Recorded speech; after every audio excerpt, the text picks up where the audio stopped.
Bonjour, alors on continue, on reprend la présentation des fascicules de la collection Hachette Alien. Je vous rappelle que c'est une collection qui permet de créer l'Alien du premier film de 1979 de Ridley Scott au 1/2, c'est-à-dire qu'une fois terminé, il fera 1,20 m. Je vous rappelle également que je vous présente les pièces, je vous présente les fascicules, mais je ne monte pas l'alien en question. Je reçois les numéros en question pour un ami qui ne peut pas s'abonner depuis son pays, donc voilà, j'ai pris l'abonnement pour lui et il me permet de vous présenter les numéros en question. Si vous voulez voir le montage de cet alien, je vous recommande deux chaînes YouTube de mes amis Chris Collection et Le Monde d'Ilmic. Voilà, ils font tous les deux la collection en question, ils montrent comment ils montent les pièces. Voilà, et d'ailleurs je crois qu'on est un peu complémentaires avec Ilmic.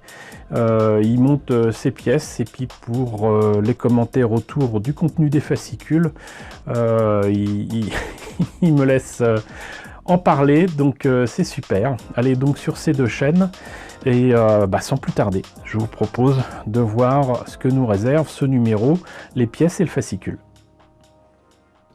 Alors, que nous réserve ce joyeux carton? Alors, hop, c'est tout petit, hein, donc à mon avis, il n'y aura pas grand chose à part des vis ou quoi. C'est supposé être une partie du crâne et de la jambe droite. Bon, et voilà. Donc des toyos, et ça serait une partie de la jambe droite. Ok. Bon, comme vous voyez, je peux pas dire grand chose dessus, mais on va peut-être en savoir plus avec le fascicule. Alors, ce numéro 16, donc crâne et jambe droite, Shepperton, studio mythique, l'influence d'Alien. Donc, les pièces qu'on a vues tout à l'heure, tibia droit, bon, tuyau, aimant, ah je les ai pas vus, et des vis. Ok. Effectivement, donc tuyau de la tête. Là, c'est à mettre sur une autre pièce qu'on a vue avant. Et voilà.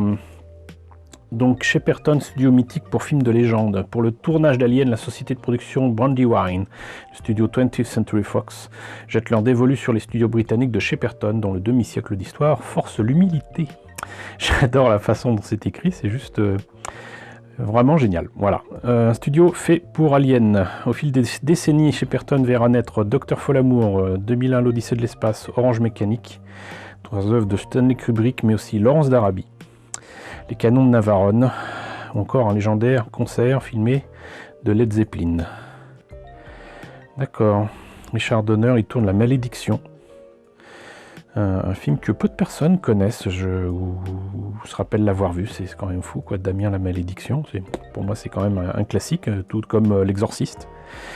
George Lucas lui succède en 77 avec Star Wars, une production 20th Century Fox, bah oui. La majeure américaine n'a aucune raison de chercher ailleurs pour Alien. Voilà. Dans les deux cas, il faut construire de toutes pièces des environnements extraterrestres et des intérieurs de vaisseaux spatiaux conçus par des designers visionnaires. Un plateau empli de talent.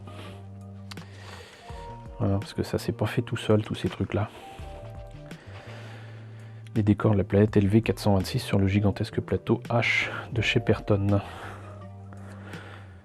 Quelques doutes quand même pour la source de l'image, mais bon, 3 mois de tournage. Le tournage commence officiellement le 3 juillet 78 à 7 h du matin, c'est précis, dans un large décor représentant le pont du Nostromo. Ridley Scott et Shepperton, considérés comme un dieu par les techniciens locaux. Ah bon, c'est pas ce que j'ai entendu dire. Hein. J'ai plutôt entendu dire qu'il lui était reproché d'être un sale américain, alors que non seulement il n'est pas américain, et qu'il est écossais. c'est ce que j'ai entendu dire, mais bon. Après les prises de vue d'Alien, le réalisateur Ridley Scott reviendra à plusieurs reprises à Shepperton durant les décennies suivantes. Dès 82, il tournera la plupart des intérieurs de son deuxième film de science-fiction, Blade Runner. Scott reviendra dans le Surrey pour les besoins de R.R. Megal avec Demi Moore et Viggo Mortensen, pour les Peplum Gladiator avec Russell Crowe, Et sa relecture du mythe de Robin des Bois. Très très mauvais film. Sincèrement, c'est pas la signature de Ridley Scott. J'aurais pu éventuellement pardonner, mais c'est vraiment très mauvais. Voilà, il y a des parallèles à faire avec d'autres trucs historiques comme le débarquement en Normandie à la fin, mais par des Français. Bof, franchement bof. Enfin, c'est à Shepperton qu'il filmera une partie de Prometheus. Ça préquel tardif d'Alien, je préfère pas en parler. L'empreinte d'Alien sur la science-fiction. Dès sa sortie, Alien a changé le visage de l'horreur et de la science-fiction au cinéma, engendrant d'innombrables clones. Aujourd'hui, plus de 40 ans après sa sortie, le film continue d'être un standard insurpassable. L'esthétique biomécanique du xénomorphe imprégnera le design de nombre d'autres figures extraterrestres, c'est vrai, mais pas toujours de très bons films d'ailleurs. Donc Roger Corman, forcément, pape de la série B américaine, qui a failli produire Alien, mais qui ne l'a pas fait, donc tant pis pour lui. En 80, s'affirme New World Pictures, produit dans la Galaxie de la Terreur de Bruce D. Clark. Alors Galaxie de la Terreur, si je me trompe pas, il y a quelqu'un qui va grappiller les postes d'effets spéciaux, comment dirais-je, de metteurs en scène, de tout ce que vous voulez. Et c'est un très jeune James Cameron qui travaille dessus, si je me rappelle bien. Qui mêle science-fiction, horreur psychologique et monstres baveux, avec moins de sophistication que le film de Ridley Scott. Ah voilà, à noter que l'équipe compte dans ses rangs un jeune homme nommé James Cameron. Formule mécanique, dès le début d'une longue tradition de série B, reprenant les éléments des plus saillants d'Alien, où les créatures extraterrestres traquent de malheureux humains dans des vaisseaux spatiaux ou sur de lointaines planètes, inséménoïdes, je vois pas, mutantes, créatures. Je me méfie des titres parce que des fois les titres ont été changés, notamment à l'occasion des sorties vidéo. Il y a des titres qui n'étaient plus les mêmes selon que ce soit passé au cinéma ou qui sont ensuite en vidéo. Ils changent aussi les illustrations des jaquettes des cassettes vidéo pour mieux vendre, hein, pour faire croire aux gens qu'ils ont affaire à Alien ou un truc très proche. Donc faut se méfier, mais là j'avoue que ça ne me dit rien. Et plus récemment, Life Origine Inconnue, Daniel Espinosa 2017, qui était pas mal, mais vite oubliable. Si le plus souvent pour des raisons de budget, le monstre extraterrestre sévit sur Terre et à notre époque, la formule reste tout aussi mécanique, c'est en contamination. Night Beast, l'invasion des cocons. L'invasion des cocons. Alien Hunter. Certains tentent des approches un peu plus originales. Le récent Underwater, ça ne dit rien, se déroule dans une station sous-marine où se manifestent des créatures dont les sources littéraires sont proches de celles qui inspirent le xénomorphe Alien.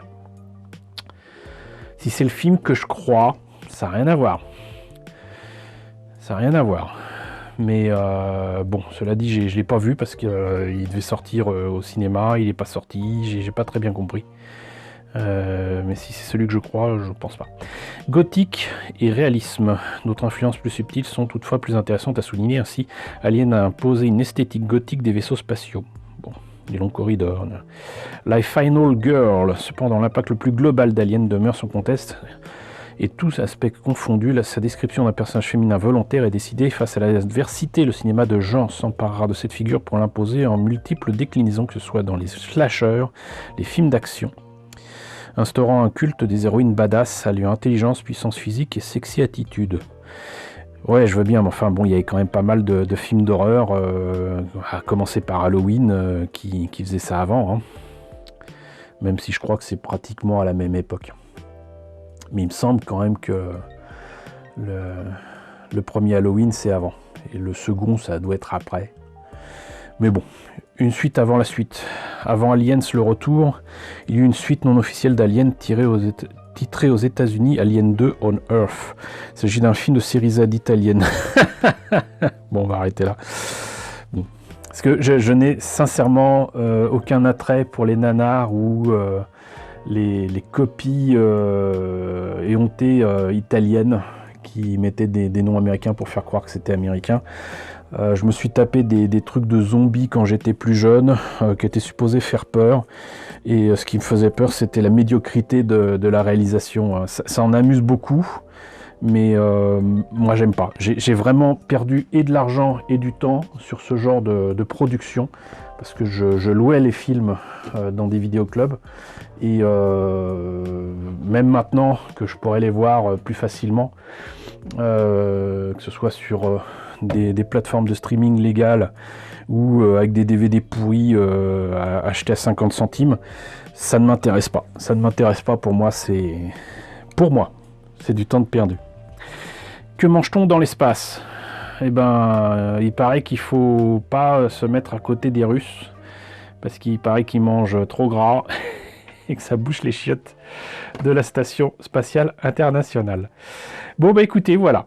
C'était le numéro 16 d'Alien. Encore une fois, très peu de pages dans le fascicule, mais quelle richesse d'informations. C'est vraiment très cool. Donc voilà, j'espère que ça vous a intéressé.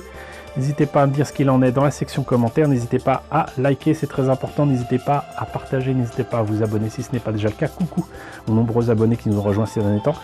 Bienvenue ici. Coucou aux grands anciens qui me suivent depuis plus de 5 ans. Merci à tous de votre fidélité, merci à tous de votre soutien sur Tipeee et sur Paypal. Surtout, prenez soin de vous. Je vous laisse avec la liste des contributeurs de la chaîne et je vous dis à très bientôt pour la présentation du numéro 17 d'Alien.